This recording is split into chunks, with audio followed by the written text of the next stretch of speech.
Lo primero es que más allá, digamos, de lo que yo les voy a contar de la nota que me publicó el cronista el día lunes, es importante notar que el índice de inflación fue publicado el IPC el día miércoles y él arrojó un número de 2,2%.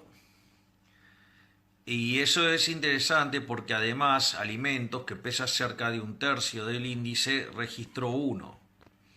Entonces es muy interesante por lo que implica que todo el resto de los componentes que no son alimentos crecieron a más del 2,2%. Y si ustedes suman que están las tarifas pisadas y suman que hay controles de precios y suman que hay lugares que están cerrados y por ende no registran variaciones de precios, significa que la inflación, digamos, empieza a dar muestra de estar despertando. Otra forma de ver eso es con los indicadores que salieron hoy. Hoy salió el índice del costo de la construcción. Digamos, si ustedes miran el índice da 1,1%, parece que el número fuera abajo, pero claro, cuando ustedes toman la cuestión de materiales está 4,2 arriba, y este número, digamos, se llega a esto porque un componente muy importante que es la mano de obra, o sea, el costo de la mano de obra, mostró una deflación de 0,7%. Es decir, que eso está mostrando que en este contexto de inflación, que algunos salarios empiecen a caer, es un tema no menor, y que cuando ustedes toman otros términos, como pueden ser los materiales, estamos 4,2 arriba. Y por otra parte, cuando miran el índice de precios mayorista, dio 3,7%. Recuerden que esos son elementos que después se terminan traspasando a los precios minoristas, o sea, suele tener esa dinámica. Eh, Obviamente que siempre se pueden contraer los márgenes, pero cuando el proceso es por generalizado significa que estamos frente a otra situación. Así es que, o sea, los márgenes, digamos, se podrán mantener o no en función de que la demanda, digamos, así lo amerite en términos monetarios. Entonces, ahí es donde nos empezamos a encontrar con los problemas de índole monetario. Es decir, si según ellos la emisión de dinero no causa inflación, es más, la hace bajar, como señala Bobovich, disculpen, Pelotudovich, Imbecilovich, de Berkovich, o el inútil, imbécil, ignorante de Álvarez Agis. Digo, muchachos, o sea, emitan dinero, o sea, que van a bajar la inflación, o sea, es genial. Me hace acordar un reportaje que tuvo en un canal José Luis Espert, y una persona con el tema de la inflación le dijo, sí, sí, se arregla, ¿cómo? Entonces, cuando José Luis le hace un planteo, dice, bueno, para bajar la inflación, que emitan. Bueno, así estamos. En ese contexto, eh, lo que les planteó Virginia Gallardo a Kichilov, que fue, bueno, si los impuestos, a ver, si la inflación no es monetaria y no genera, la emisión de dinero no genera inflación, ¿por qué no hacemos cero los impuestos? Y financiamos todo con emisión monetaria. Imagínense, digamos, tendríamos hasta deflación según estos imbéciles. Ah, ahí pasa mi amiga Juliana. Hola Juliana Santillán, ¿cómo andas? Saludos. En algún momento del vivo, si estás, pasás y nos saludas. Entonces, ese es el segundo punto de las precuelas, donde claramente todavía no dieron una respuesta a eso, no dan una respuesta. O sea, porque si estamos los que nos quejamos de los impuestos, miren qué fácil sería. No nos tienen que soportar más quejarnos de los impuestos, los hacen cero y ahí, digamos, o sea, lo financian todo con emisión monetaria y hasta generan deflación. Se dan cuenta, ¿no?, de la estupidez del argumento. Aparte, digamos, el otro día escuché una frase de Guillermo Moreno que es brillante. Dice, mire, si la economía se arreglara emitiendo dinero, no solo que no tendría sentido estudiar economía, digamos, o sea, usted para hacer economía entonces tendría que ir a estudiar diseño gráfico. O sea, ¿cómo hacer para eh, hacer billete más lindo? Digamos, y está claro que no pasa por ahí. Lo primero que hay que comprender es esto, es que la política monetaria opera con rezagos. No solo que opera con rezagos, sino que además de estar el problema de los rezagos de la política monetaria, también, digamos, las caídas de demanda y las caídas del producto se manifiestan con saltos en el nivel de precios. A ver, concretamente, cuando el señor Marcos Peña, el 28 de diciembre del 2017, avanza sobre la independencia del Banco Central, la demanda de dinero se empieza a derrumbar. Ese derrumbe parcialmente lo mitiga Sturzenegger vendiendo dólares. Y no solo eso, sino que además a mitad del 2018 Argentina tiene que caer en el Fondo Monetario Internacional porque se queda sin financiamiento. Y en ese programa donde el gobierno, digamos, recibe un préstamo único en la historia del Fondo Monetario Internacional, no solo le presta dinero para pagar la deuda y así no caer en default, con lo cual técnicamente estamos en default. Ahora estamos en más default porque además nos pagamos un montón de cosas. Pero, digamos, vale la pena mencionar eso, o sea, si cualquiera de los acreedores que tiene uno de esos títulos va y litiga, se disparan las condiciones de cross default y entramos en un default total. Pero Argentina está en default, lo que pasa es que se llama default selectivo esta estructura de default. Pero Argentina está en default porque no pagó. Entonces, al margen de esa situación, después viene el programa del Fondo Monetario Internacional y es interesante porque el fondo le da a la Argentina 15.000 millones de dólares para arreglar el problema de las LEVACs. Y es interesante porque cuando Sturzenegger quiere hacer eso, quiere implementar eso, lo echaron. Y cuando lo echaron, lo reemplazaron por quien era el ministro de Finanzas, o sea, por Caputo, quien se patinó en 2 meses las 15.000 millones de dólares. Es decir, si el kirchnerismo se quiere enojar con el macrismo por el tema de la fuga de capitales, que mire qué pasó en esos 2 meses. Porque no te podés quejar de la fuga de capitales cuando hay tipo de cambio flexible. Porque eran los mismos dólares que entraban para financiar el rollover de la deuda y financiar el déficit fiscal. Que además las bestias de los kirchneristas decían que había un ajuste brutal. ¿Ok? Sean un poco más coherentes, por lo menos respeten la teoría económica. ¿Ok? Digamos, es por definición, tipo de cambio flexible no interviene el Banco Central. Entonces, cuando entra dinero por un lado, acá financiado al fisco, se va por otro. ¿Entendieron? O sea, si quieren buscar problemas, yo les recomiendo que miren lo que fue la gestión del Toto Caputo. ¿Ok?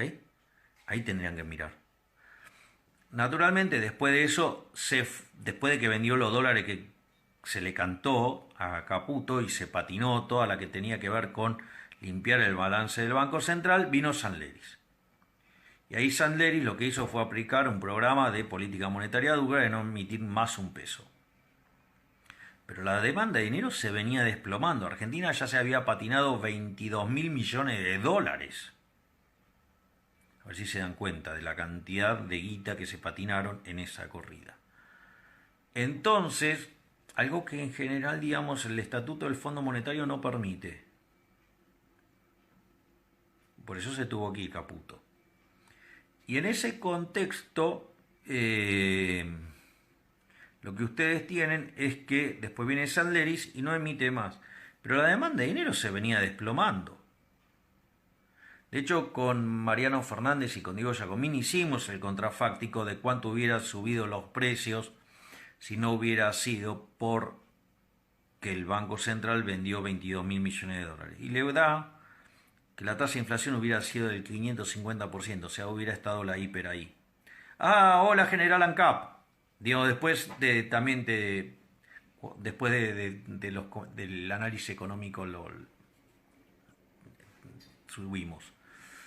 Entonces, la realidad es que todas esas cosas están explicadas, la caída de la demanda de dinero, está explicado también el tema de, por ejemplo, la caída de la actividad, está explicado también el rol de las expectativas.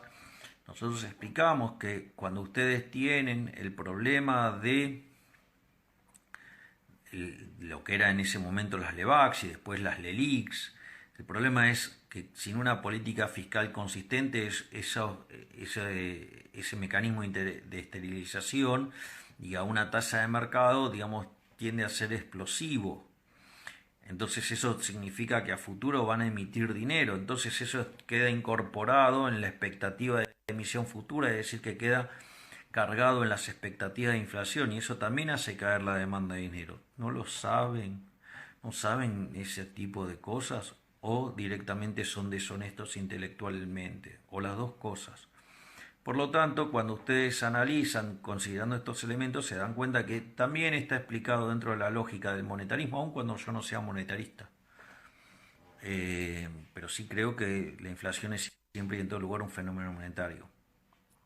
Entonces, ahí tienen la explicación, digamos, acorde a las premisas monetaristas. Y lo otro que tenemos es la actual situación. Digamos, ¿por qué hoy no hay inflación? Bueno, miren, es muy simple, porque es baja la inflación. Primero, porque cuando ustedes hacen un programa de estabilización heterodoxa, controlando precios y todas esas cosas, saben que las empresas se anticipan a eso. Y eso se dio con claridad en la última mitad del año 2019. De hecho, la inflación promedio saltó más de medio punto porcentual, de 3,4 promedio a 3,9, donde hubo meses muy importantes con saldo como fueron, por ejemplo, agosto y septiembre. Entonces, ¿qué pasa? Digamos, se adelantaba que iba a haber un programa de estas características, entonces se aceleró la tasa de inflación. Entonces, claro, cuando ustedes se estabilizan y hacen el control de precios, parece que la inflación se desacelera, pero es una cuestión meramente estadística. Por otra parte, digamos, ustedes hoy tienen que el componente más importante del índice de precios es alimentos y bebidas. Alimentos y bebidas está ligado a lo que pasa con el tipo de cambio y ustedes tienen un cepo enorme. Entonces, ¿qué pasa? Digamos, como alimentos y bebidas entra por lo que se llama el MULC, que es una cargada que se llama MULC, que es Mercado Único Libre de Cambio. Libre. Vamos. Pero no importa. En ese contexto, como esos bienes entran por ahí, entonces ustedes no les impacta. Y si ustedes tienen que el diferencial entre el tipo de cambio que pueden comprar. Hola Charlie, estás Carlos Mira, el amigo Carlos Mira. Un abrazo gigante, Carlos.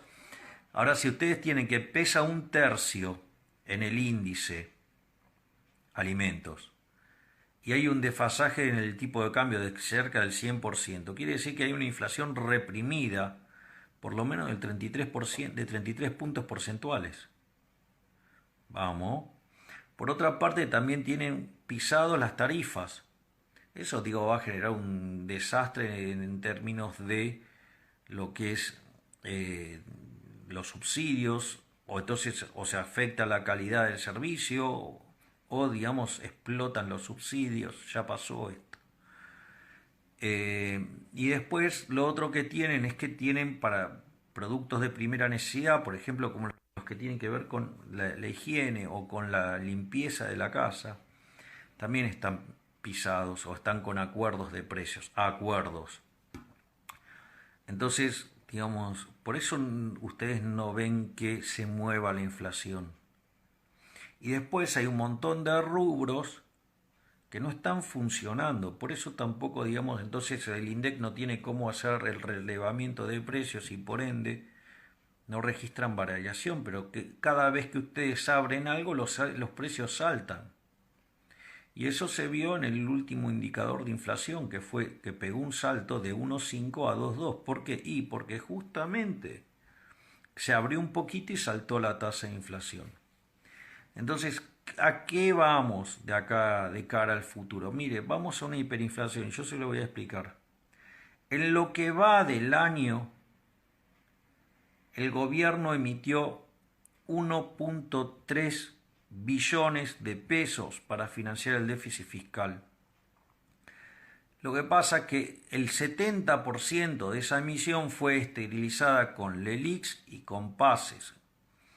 Entonces ustedes tienen que una base monetaria de 2,3 billones y tienen entre LELIQs y PASES 2,4 billones.